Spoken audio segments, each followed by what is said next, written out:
এরপরের প্রশ্ন হচ্ছে, শায়েখ আমার স্বামী প্রচণ্ড রাগী, তার জন্য কোনো আমল আছে কিনা? স্বামী রাগী, আমল আছে কিনা? সবার আগে আমি একটা বাক্য বলি, সবাই জানেন এখানে যারা আছেন, রেগে গেলেন তো হেরে গেলেন। আপনি কি রাগ করেছেন? আপনি হেরে গেছেন। তার মানে হচ্ছে রাগ শয়তানের কাজ, এবং ঠান্ডা মেজাজে ভালোভাবে কারোর সাথে সুন্দর আচরণ করা এটা হচ্ছে নেককার বান্দার কাজ। আমার বিশ্বনবী তিনি খেয়াল করলেন, সাইয়েদনা আবু বকর রাদিয়াল্লাহু তাআলা আনহুর সাথে একজন ইহুদি ঝগড়া করছেন, একজন ইহুদি তিনি গালাগালি করছেন। আমার বিশ্বনবী যখন ইহুদি গালাগালি করছেন, বিশ্বনবী দূর থেকে মুচকি মুচকি হাসেন। সাইয়েদনা আবু বকর রাদিয়াল্লাহু তাআলা আনহু মনটা প্রচণ্ড খারাপ করলেন, ইহুদি আমাকে গালি দেয়, আবার বিশ্বনবী তিনি খুশিও হয়। হঠাৎ করে সাইয়েদনা আবু বকর মনটা তার খারাপ হয়ে তিনি তখন ইহুদিকে একটা গালির ফিডব্যাক দিলেন।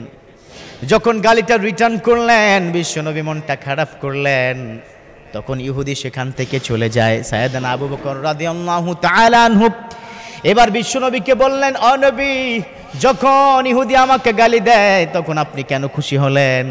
আমি যখন গালি দিলাম তখন আপনি কেন রাগ করলেন? বিশ্বনবী বললেন, শোনো শোনো আবু বকর, যখন ইহুদি তোমাকে গালিগালাজ করছিল তখন ঠিক তোমার পাশে দুইজন ফেরেশতা দাঁড়িয়ে ওই গালিগুলোর প্রতি উত্তর দিলেন। তিনি যখন গালি দেয়, দুজন ফেরেশতা তার প্রতি উত্তর ওই কাকে দেয়? ইহুদিকে দেয়। ইহুদিকে যখন দিল তখন আমি খুশি হলাম, কারণ তোমার পাশে দুজন আছে, দুজন তোমার পাশে আছে, সে গালি দিচ্ছে, গালির ফিডব্যাক দিচ্ছে, গালি দিচ্ছে, ওই গালিটা ধরে তার মুখের উপর নিক্ষেপ করছে। আমি দেখে প্রচণ্ড কি মজা পাচ্ছিলাম, খুব খুশি হলাম। কিন্তু যখন তুমি নিয়ন্ত্রণ হারিয়ে ফেলে মেজাজ খারাপ করলা, মেজাজ খারাপ করে ইহুদির ওই গালিতে তুমি রিটার্ন করলাম, দুজন ফেরেশতা তোমার পাশ থেকে চলে গিয়ে ইহুদির পাশে দাঁড়িয়ে তোমার গালিটা তোমার মুখের দিকে নিক্ষেপ করে দিল, আমার মনটা তখন থেকে খারাপ হয়ে গেল। খেয়াল করেছেন? গালিগালাজ করা, ঝগড়া করা, ফাসাদ করা এটা শয়তানের কাজ, আর ঠান্ডা মাথায় সেটা হ্যান্ডেল করা এটা নেককার বান্দার কাজ। কথা কি বুঝতে পেরেছেন? তো স্বামী, অনেক সময় আমাদের মা বোনদের কিছু প্রবলেম আছে। একটা মানুষ সকাল 9টায় বের হয়, ব্যবসা বাণিজ্য করে, চাকরি করে, সারাদিন এই তাপদাহর মধ্যে আপনার স্বামী এত কষ্ট করে বিকেলবেলা যখন ঘরে ফিরে আপনার হাজার অবজেকশন, এই তুমি কি জানো না এটা লাগতো, ওটা লাগতো, তোমার খবর আছে, তোমার মা আজকে আমার সাথে আচরণ করেছে।